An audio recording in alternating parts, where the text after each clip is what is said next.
Izinkan saya memperkenalkan diri terlebih dahulu. Nama saya adalah Sondang Khairani, biasa dipanggil dengan Sondang. Jangan ada yang manggil saya Khairani karena itu merupakan panggilan yang tidak kerap ya. Kemudian saya gabung di Fakultas Farmasi Universitas Pancasila itu tahun 2015. Kemudian sebentar ya.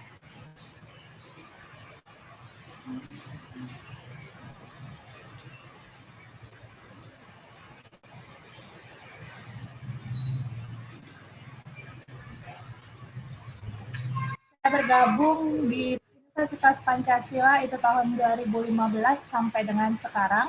Sudah menikah, punya anak 1. Baik, untuk tidak lama-lama, ini pesertanya ada 128. Tetapi saya tidak melihat di sini kalian menyalakan kamera semuanya ya. Jadi saya seperti ngomong sendiri nih. Jadi please open kamera supaya saya merasakan ada sensasi tidak seperti perkuliahan. Kita santai saja.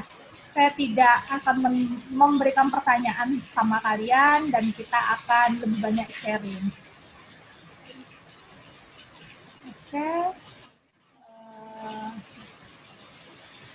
Konsumsi alkohol dan stres. Bu, saya stres, Bu, ujian. Apakah saya konsumsi obat menetralkan asam lambung? Tidak perlu, karena kita ada faktor defensif.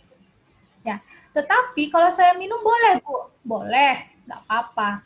Tetapi tetap memantau penggunaannya dan diharapkan obat yang digunakan adalah golongan obat bebas atau bebas terbatas. Nah, apa saja sih yang disebabkan oleh gangguan sistem pencernaan, penyakit apa-apa saja? Ada yang bisa bantu jawab? Banyak sebenarnya. Ada yang bisa bantu jawab? Ayo tim yang lain, jangan yang PPCC ya. Ini ada Esther, ada Nabila, ada Siti Natasha, ada Teddy. Apa? GERD, Bu. Ya, apa tadi? Gastroesophageal reflux disease. Oke, gastroesophageal reflux disease. Kemudian apa lagi? Selain GERD, apa lagi? Tukak lambung. Tukak lambung, lupus peptik, ada lagi? Diare, Bu. Bu juga pasti. Diare, ada lagi?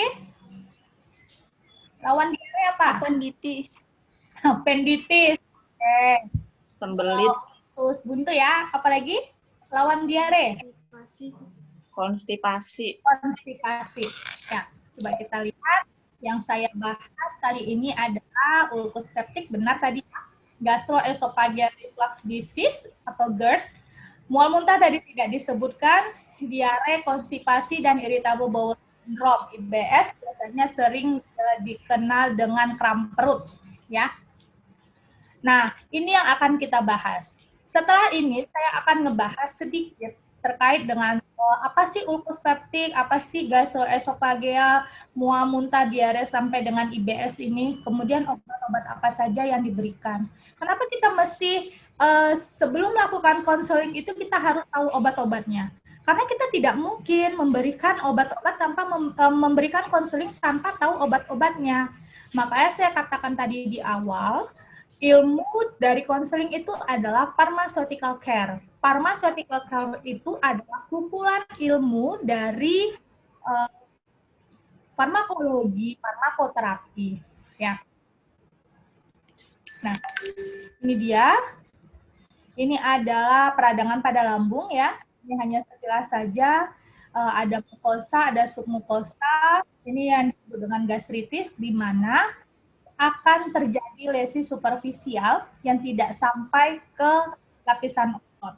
Sementara kalau ulkus, ulcer, tukak, borok ya itu sama ya.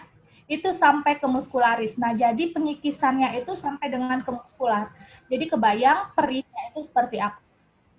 Nah, ulkus peptik itu terjadi dikarenakan rusaknya jaringan mukosa submukosa sampai dengan mukularis saluran saya ambil dari clinical practice guideline for general practitioners ya. Nah, jadi saat kalian mau menghadap dokter ya, untuk mengemukakan pendapat kalian, nggak bisa aja nih, dok ini salah, ini dosisnya nggak tepat. Dari siapa? Dari Bu Sondang, nggak bisa. Kalian harus bawa jurnal pendukung atau guideline-nya. Salah satu guideline yang sudah saya berikan tadi itu adalah si farmakoterapi. Itu akan kalian pakai sampai dengan apoteker.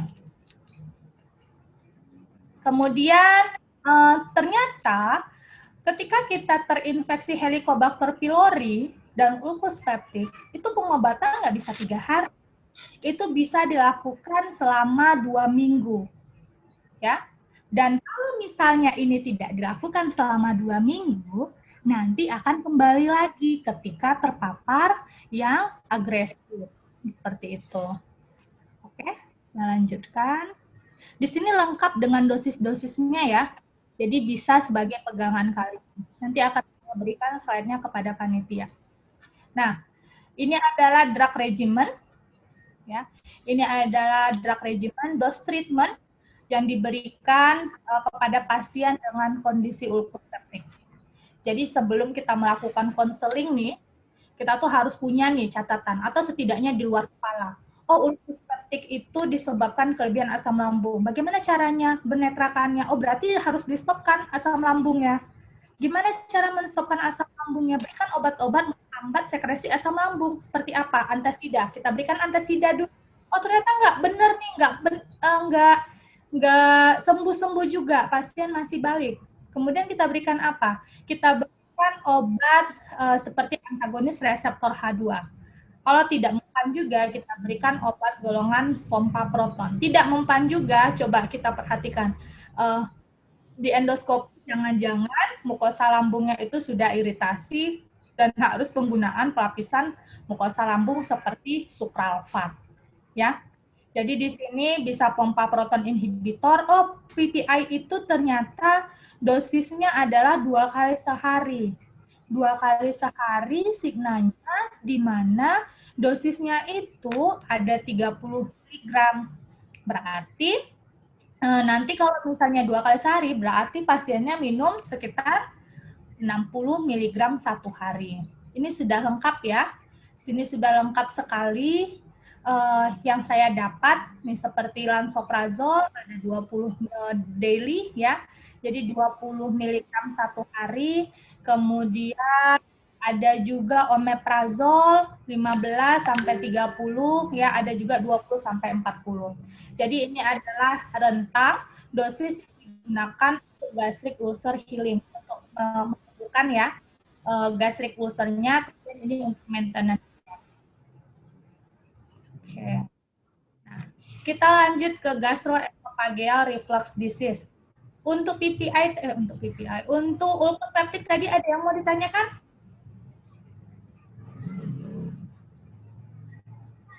Oke, saya lanjut ya. GERD, gastroesophageal reflux disease. Ini gangguan berupa cairan asam lambung menghalangi reflux secara berulang sehingga masuk ke esofagus. Kalau sudah GERD, itu pasti mual luar biasa. Ya, pasti mual luar biasa. Kalau sudah mual, berarti obatnya itu lebih cenderung ditambahkan dengan antiemetik. Ya, gejalanya gimana? Nah, gejalanya gimana? Ada yang tipikal, ada yang atipikal. Rasa pahit pada lidah, ya seperti rasa-rasa apa sih? Besi-besi kelat gitu ya. Kemudian rasa terbakar panas tuh, perutnya tuh panas, padahal nggak makan sambal, nggak makan cabai gitu. Kemudian kalau yang atipikal tuh nyeri, suka nyeri gitu, bagian perutnya tuh suka nyeri, seperti kalau dilihat itu seperti usus buntu gitu ya. Kemudian dispepsia kembung, kemudian sendawa, mual. Nah, itu adalah gejala-gejala yang untuk gastroesophageal reflux disease. Kenapa, Bu, sebelum memberi konseling kita harus mengetahui gejala yang dialami pasien? Karena kita supaya tepat tepat memberikan obat apa yang benar ke pasiennya. Ingat ya, kita tidak mendiagnosa. Jadi ketika ada pasien nanti datang ke kita, Bu, saya tuh kebakar nih rasanya hati saya bukan sakit hati, ini kebakarnya itu bener-bener nggak enak nih hati saya nih, hati mana Pak gitu, oh itu bukan hati, oh ternyata salah, perut saya kebakar gitu, panas, setelah itu ada pahit-pahit nih di lidah, saya sering sendawa, susah buang angin Bu gitu kan, itu bagaimana? Nah ternyata kalau misalnya seperti itu, kita tanya dulu itu gejalanya sudah berapa lama. Setelah kita tanya gejalanya sudah berapa lama, kita tanya kembali.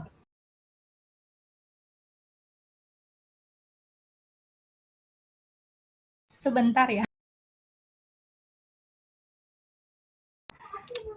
Ya, kemudian kita tanya, Bapak suka makanan pedas nggak gitu? Atau Bapak atau Ibu suka makannya terburu-buru nggak, terkejar waktu? Atau gaya hidupnya merokok nggak Pak, minum alkohol nggak, dan lain sebagainya. Itu kita tanyakan. Bu, kemudian kalau sudah kita tanyakan, kita boleh memberikan obat. Kita boleh memberikan obat.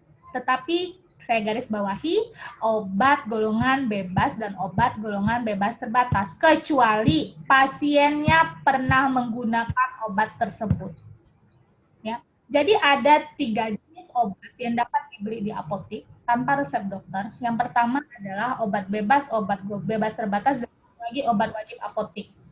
Untuk obat golongan, untuk obat yang akan digunakan sistem saluran pencernaan, itu termasuk ke dalam OA. Ya, seperti ranitidin itu termasuk ke dalam OA, obat wajib apotek. Ya. Nah, kalau misalnya kita sudah tahu, oh kita bisa nih menginformasikan, Pak, kalau dari gejala-gejala yang Bapak rasakan itu kemungkinan itu disebabkan oleh kelebihan asam lambung. Kalau kalian bilang seperti itu masih oke. Tapi kalau kalian bilang, Pak itu kelebihan asam lambung, Pak, sepertinya itu GERD, Pak, gitu ya, itu tidak bisa, tidak boleh, itu ranahnya dokter. Mereka itu belajar lama untuk bagaimana menegakkan suatu diagnosa. Oke, jadi kita cukup mengatakan itu kelebihan asam lambung. Ya, karena kelebihan asam lambung itu orang awam pun tahu, gitu, ya.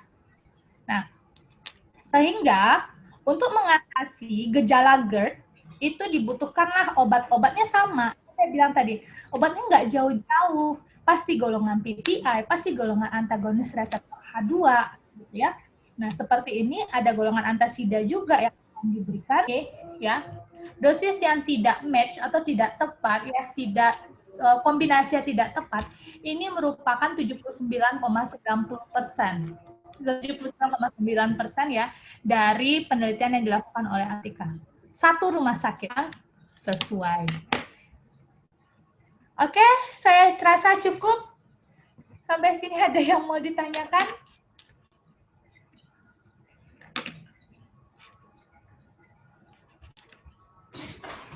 Ada yang mau ditanyakan?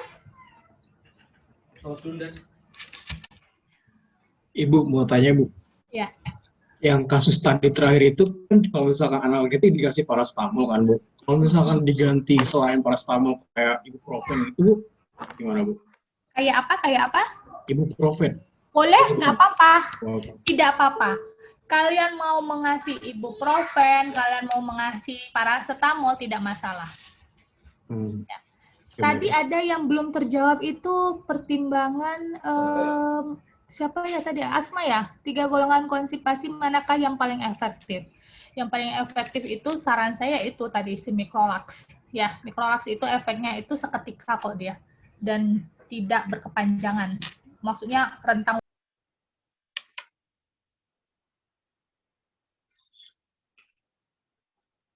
Terima kasih Ibu atas ilmu yang telah diberikan. Semoga bermanfaat.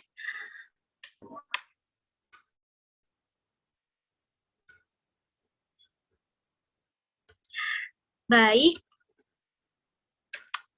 kita cukupkan saja karena waktu telah melewati 18.30. Ya, terima kasih banyak ya semuanya. Terima kasih panitia.